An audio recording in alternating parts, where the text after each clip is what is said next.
Esta é a perachá central, tanto no conteúdo de Torá, como também ela aparece na parte central da Torá. Ela nos diz, Kedoshim Tihiu, é a primeira palavra dela. Ou seja, santos sereis. Então, aqui realmente é uma frase que diz tudo do que Deus quer de cada um de nós.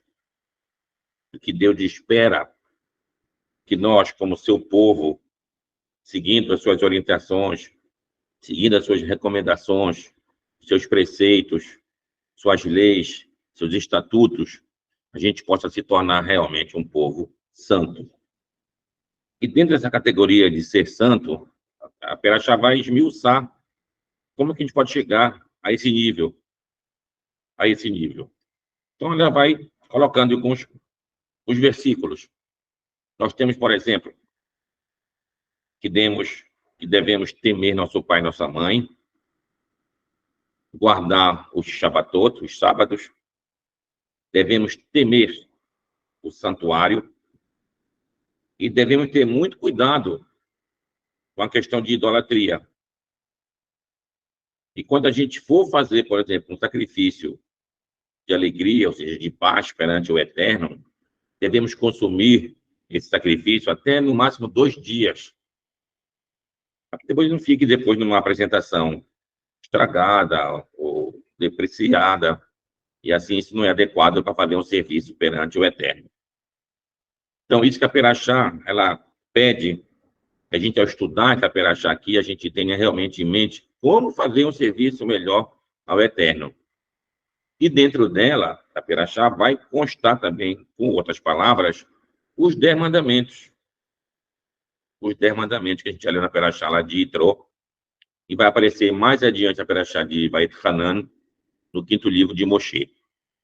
Bom, quando ele fala aqui da idolatria, o texto enfatiza muito um rito que tinha no passado a um deus chamado Moler, que era um deus dos amonitas, que era misturado, logicamente, com outras divindades.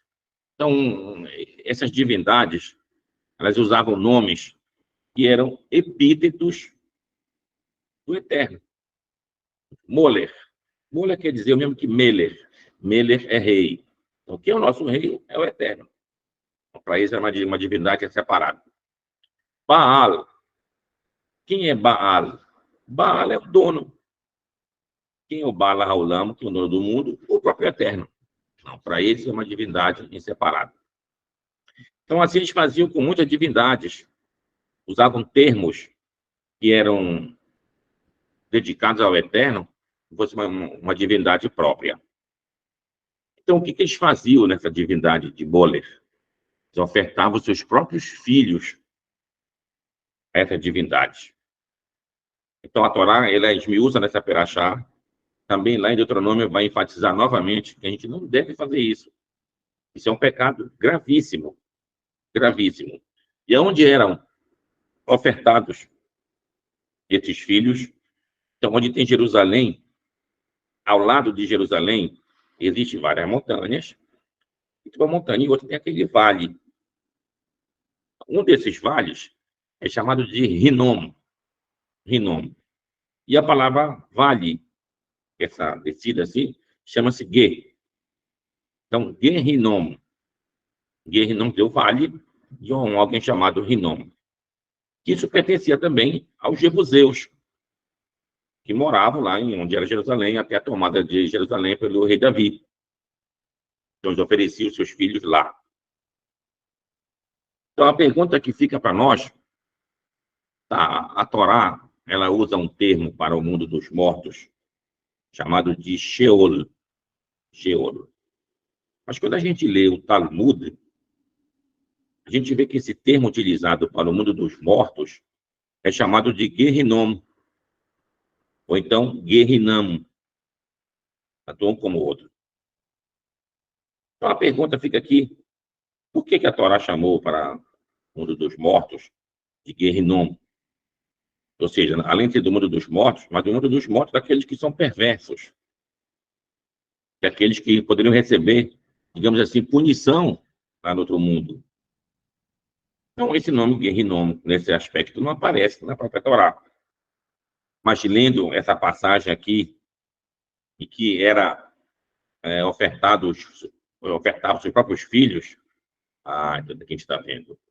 Qual é uma maior dor que alguém pode ter nesse mundo aqui, que é justamente o que? A perda dos seus filhos.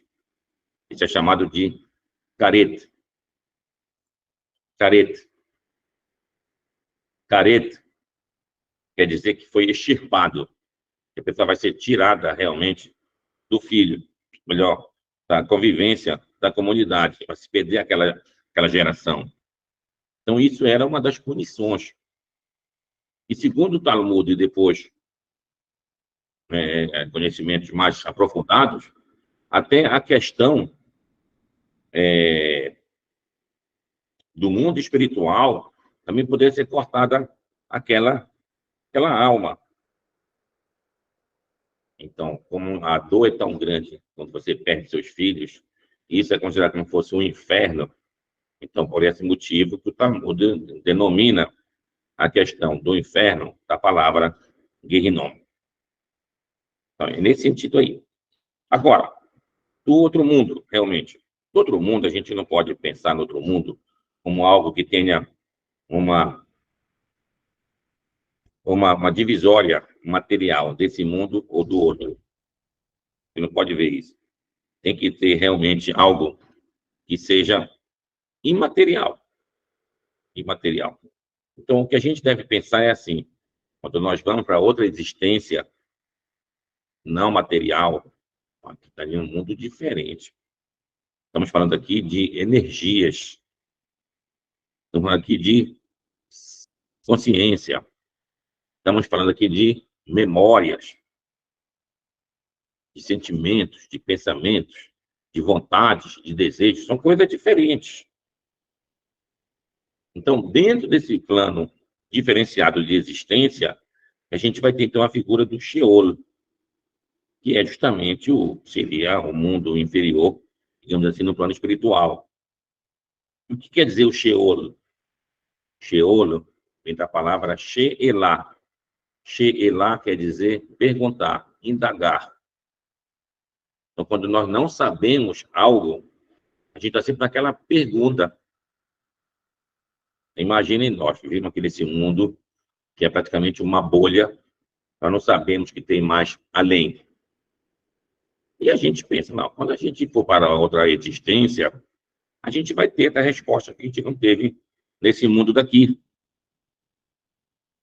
Mas se a gente não tiver o mérito, isso vai indicar que nós, ao irmos para o outro mundo, a gente vai continuar no chão, vai continuar na indagação, vai continuar na pergunta.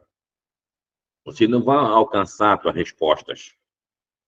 Então, isso é chamado de Sheol. E como é que eu devo alcançar essas respostas? Qual é a palavra resposta em hebraico para Sheol, para Sheelá? É a palavra Teshuvá. Teshuvá quer dizer resposta, quer dizer retorno. Eu faço uma pergunta e aquilo volta, aquilo retorna. Retorna com a informação, ou seja, então isso é Teshuvá. Já que vivemos nesse mundo aqui, como é que nós fazemos a Teshuvá? Teshuvá tem de várias maneiras. Tem a Teshuvá que eu devo voltar para o caminho do eterno, deixar realmente os pecados, as transgressões e as coisas difíceis que a gente faz. Tem também meu retorno, e isso foi colocado por um grande sábio do século XIX, chamado Shimon Bibas. Era um sábio que nasceu em Gibraltar, pertence à Inglaterra, logicamente. Então, ele explicou: nós queremos uma redenção para o povo de Israel, temos de fazer uma techuvá, um retorno. Mas ele disse um retorno para a terra de Israel. Então, ele visitou várias comunidades, isso no século XIX. É chegado o momento que nós devemos fazer realmente um retorno físico, um retorno material, e a gente deve voltar para a terra de Israel. Então, tem um testemunho de um rabino chamado Al-Kalai, esqueci agora o prenome dele, Al-Kalai. Ele vivia, se não me engano, na Bulgária, naqueles países Balcãs. E lá ele disse que quando, pela primeira vez que ele viu a chegada do rabino Shimon Bibas, ele disse, olha, esse aqui é uma figura messiânica que está chegando. E que estava realmente demonstrando como é que a gente deveria, então, se aproximar do Eterno, se aproximar da nossa redenção. Então, isso foi o início de um movimento judaico. Não é um movimento judaico, digamos assim, laico, esse movimento judaico religioso de retorno para a terra de Israel. Então, muitas pessoas que moravam em países como Marrocos e outros países fizeram esse retorno para a terra de Israel. Temos aqui também a 1880, 1880 mais ou menos, alguém que morava aqui no Pará mandou uma carta para um rabino lá do Marrocos, onde ele perguntava o que ele poderia fazer para ele comer carne, já que ele estava cansado de comer só peixe e não tinha carne cacheira para ele comprar, digamos assim. Aí o rabino, que estava no Marrocos, que recebeu a pergunta dele, passou a pergunta para um outro sábio que estava se mudando para a terra de Israel. E Sarraf, o nome dele.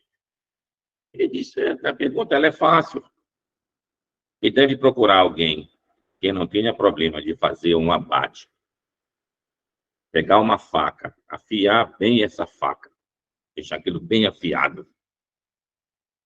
E essa pessoa que não tem problema de fazer o abate, não vai desmaiar na hora nem nada, mostra a faca dela bem afiada para alguém que é letrado, versado, mais nova, para as coisas do Eterno. Verifica se está boa essa faca. A pessoa verifica, digamos que a faca está realmente sem nenhum tipo de dente, ele passa um fiozinho, aquilo vem realmente liso, essa faca está apta para fazer um abate. Então, essa pessoa vai e abate um animal, carneiro, próprio boi, e assim ele pode comer desse animal. Então, a gente está vendo aqui justamente o quanto os sábios já estavam de mudança, se preparando justamente, como falou o Shimon Bibas, estamos vivendo uma época realmente de redenção para o nosso povo. E a gente, de fato, tínhamos que ir para a terra de Israel. Agora a pergunta que vem que é difícil. E o que a gente vai fazer lá? Será que eu vou viver uma vida devotada a Hashem? Eu vou fazer uma vida laica, uma vida comum, uma vida pior do que uma vida aqui fora? Então, o objetivo de nós irmos para a terra de Israel é, de fato, fazermos uma vida dedicada ao Eterno. É o que fala essa Perachá.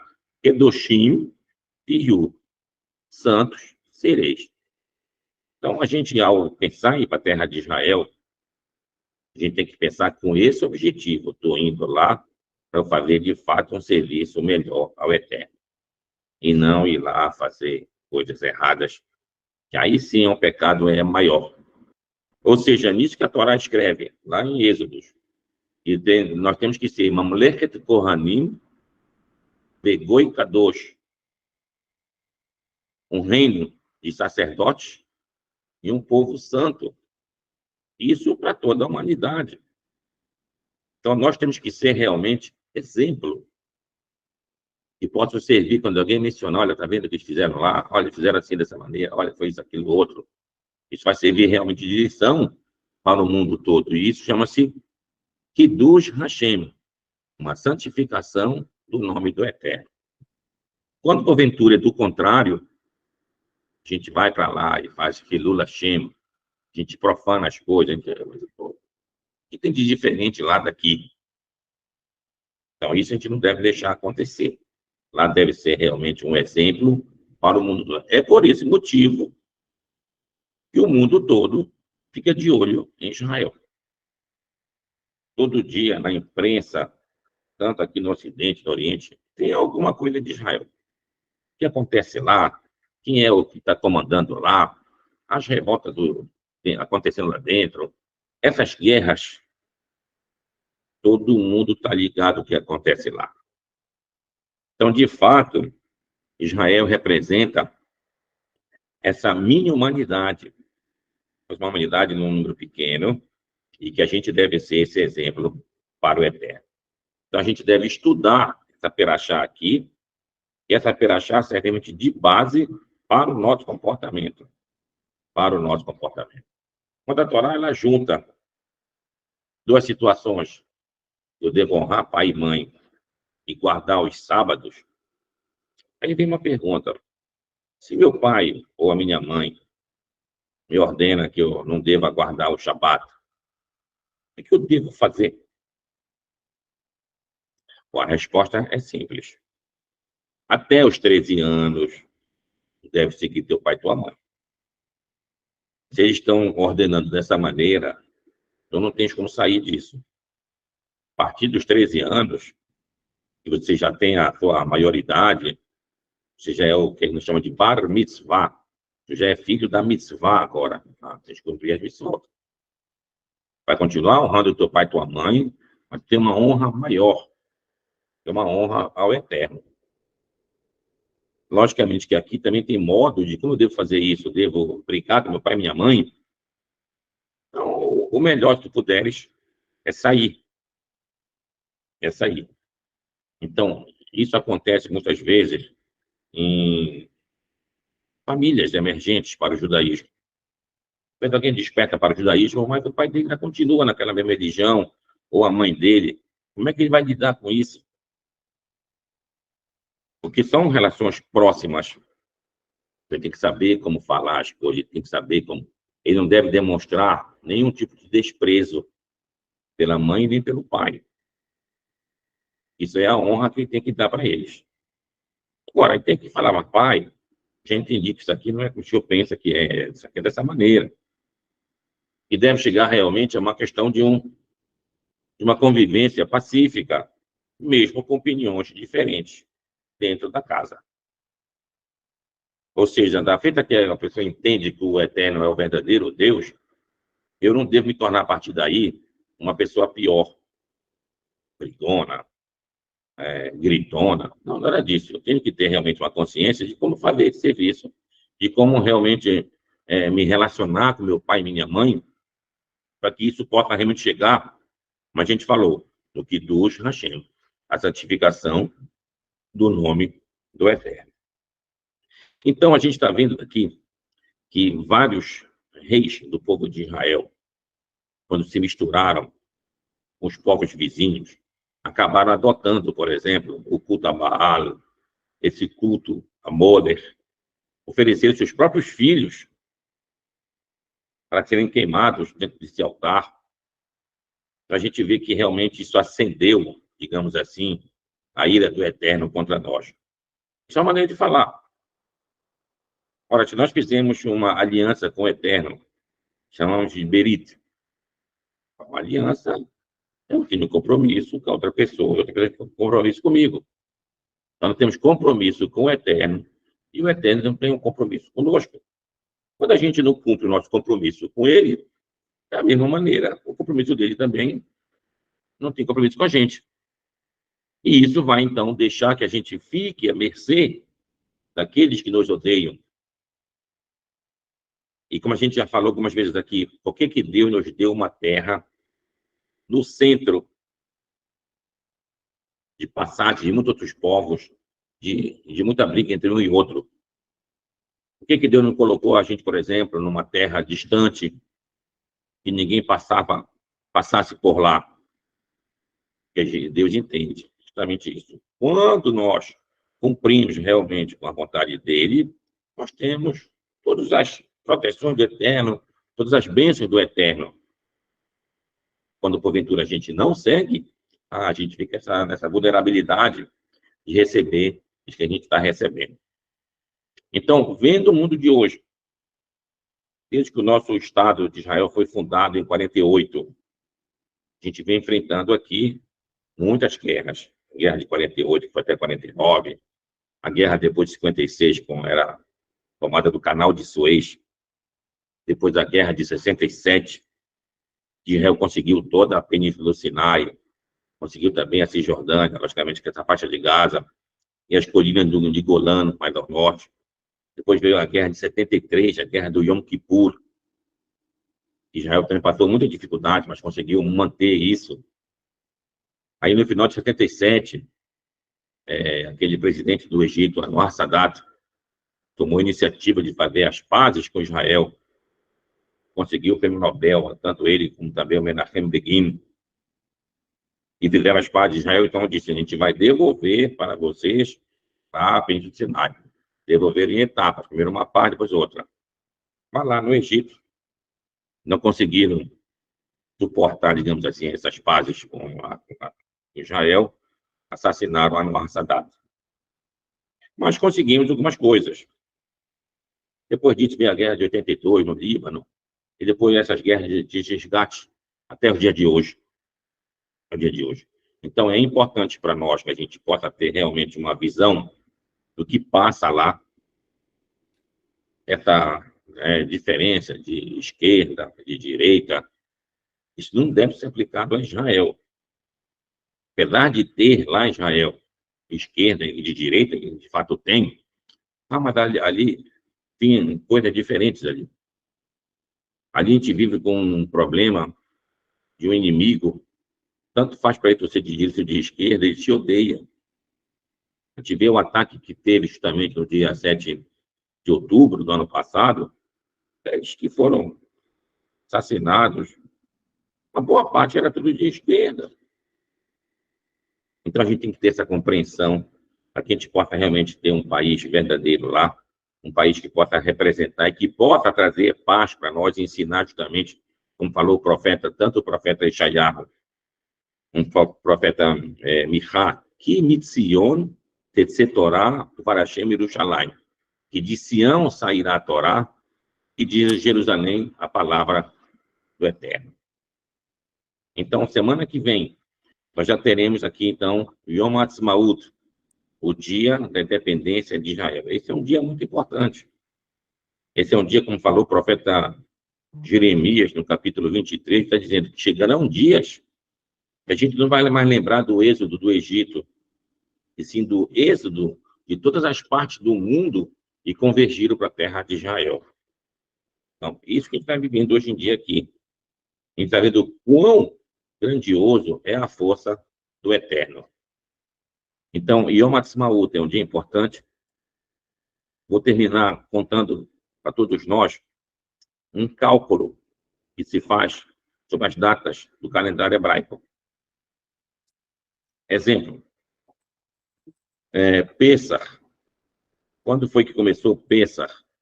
Pêssar, a primeira noite, foi numa segunda-feira, ou seja, o primeiro dia foi numa terça-feira.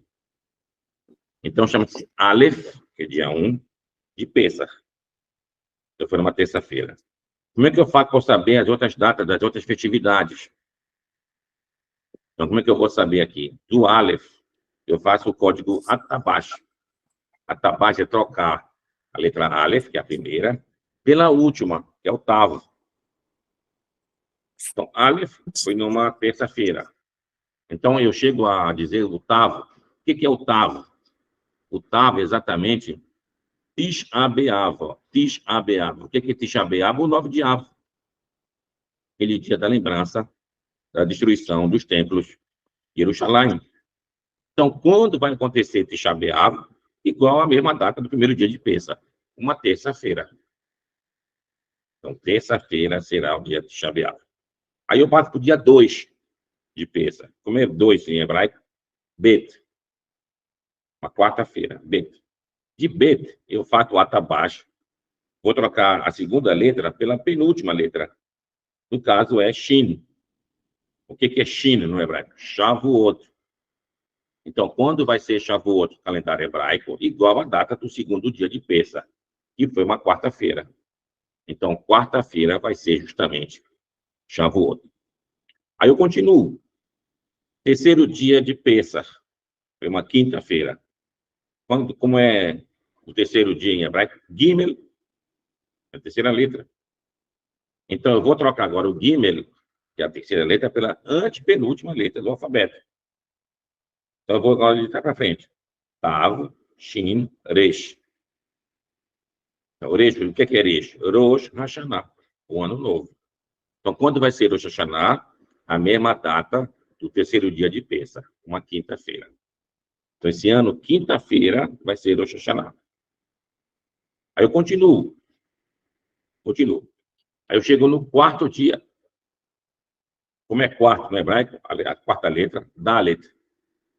É uma sexta-feira. Eu faço agora a troca da quarta letra para aquela letra que antecede a antepenúltima letra.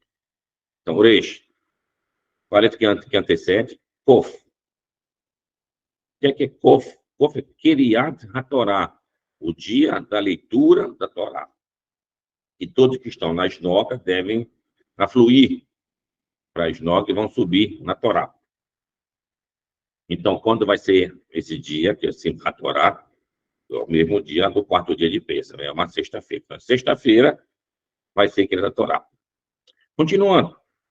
Quinto dia de Pêssar, a letra Re. Então, é um Shabat, é um sábado. Então, Re, fazendo aquela permutação, chega na letra Tzadi. Tzadi, em hebraico, é Tsom. Tsom quer dizer o jejum. Qual é o jejum do ano que a gente deve cumprir, que a Torá nos ordena? Yom Kippur.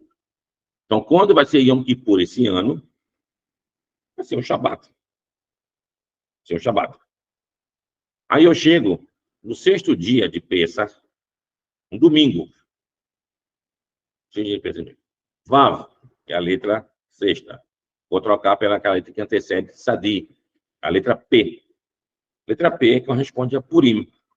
Então, quando foi Purim esse ano? Um domingo. Aí o Shulchan Aruch, quando traz essa explicação, ele diz, a gente ainda não... Aí tem o sétimo dia de Pêssar, letra Zayin. Ele diz, nós não temos uma festividade que corresponda, fazendo essa troca das letras, com o sétimo dia de Pêssar, que seria a letra Ain. Não temos. O tempo passou de lá para cá, 500 anos, tivemos, de fato, essa redenção e essa salvação do Eterno. Como nós chamamos esse dia? Yom HaAtzmaut, Atzmaut, com a letra Ain. E quando ela cai, exatamente no sétimo dia de Pêssar. Então, o sétimo dia de Pêssar vai ser uma segunda-feira. Então, uma segunda-feira vai ser Yom HaAtzmaut. A gente vê que todas as coisas que o Eterno faz para nós, ele deixa indicações de como é que a gente deve realmente aprender isso. Mas todo o objetivo do ensino da Torá, todo o objetivo para que nós possamos viver uma vida realmente plena, não só aqui, como principalmente na nossa terra, chama-se Kedoshim Tiyu, santos sereis. Então, que o Eterno possa abençoar todos nós e digamos todos, amém.